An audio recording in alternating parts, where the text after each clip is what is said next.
هتدي مين صوتك في الانتخابات؟ ايه رأيك في محدش هيكون افضل مرشح للرئاسة. محدش بيهتم بيك، محدش بيوفي بوعوده الانتخابية، محدش بيقول الحقيقة، ومحدش كمان هيخفض الضرائب. نكتة محدش أو نوبادي من أشهر النكت السياسية وأقدمها في الانتخابات، وهي عبارة عن تصدير مرشح وهمي للسخرية من سلبيات الانتخابات والمرشحين فيها.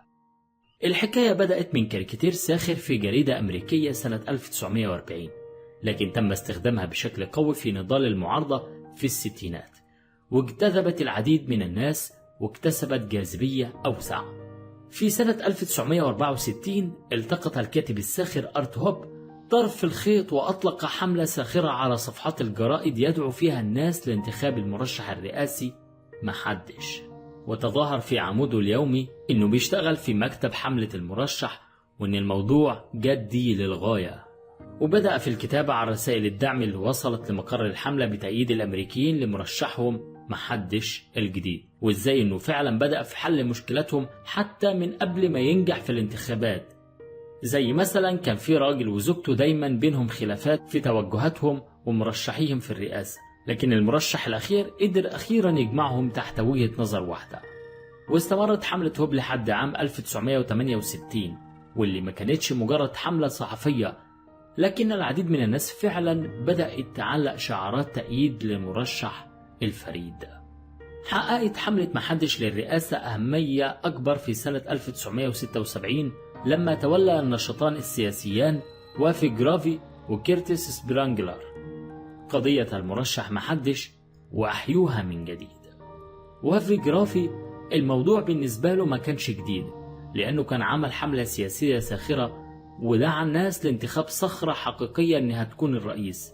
وبعد تبنيه للمرشح محدش الموضوع اتنقل بقوة للشارع على نطاق واسع، وعملوا جولات دعائية عبر الولايات المتحدة للترويج لمرشحهم. ومن خلال جولاته الكبيرة كانت الأعداد والحشود في مؤتمرات الحملة كبيرة جدا، والناس تبرعت بالتعبير بإبداع عن الفكرة، فظهرت شعارات زي محدش بيحب الفقراء، محدش هينهي الحرب، بالإضافة لتأليف بعض الفرق الموسيقية لأغاني على نفس الطريقة.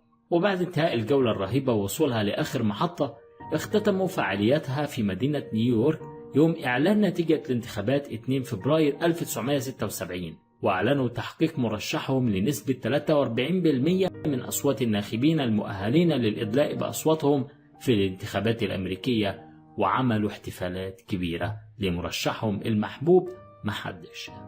كرر وافي جرافي حملة محدش للرئاسة مرتين كمان سنة 1980 و 1984، وما زالت الحملة مستمرة لحد يومنا، وتم تدشين موقع إلكتروني كمان ليها تلاقوه في الوصف تحت الفيديو. طبعا ممكن احنا نقول ايه الهبل ده، لكن في الحقيقة لو بصيت للموضوع من زاويتهم هتلاقي انه بخلاف السخرية السياسية، الناس دي بتقول للناس ان هم مش مجبرين تماما على الخيارات المحدودة، مش مجبرين ان اختياراتهم تبقى منحصرة بين اختيار سيء أو أقل سوء، وأنهم لازم يكون قدامهم الأفضل فعلا مش أي حاجة والسلام. أخيرا إيه رأيك في الفكرة؟ وهل نوعية المعارضة اللي بالشكل ده ممكن فعلا تعمل فرق في أي ناحية من نواحي الحياة، ولا مجرد مجهود على الفاضي؟ لو أنت وصلت لنهاية الفيديو وما كنتش مشترك في القناة، يبقى تشترك في القناة عشان يوصلك كل جديد أول بأول، وما تنساش تفعل خاصية الجرس. ولو انت مشترك في القناة والفيديو عجبك، يبقى تشارك الفيديو مع أصدقائك وتقول لنا رأيك في التعليقات.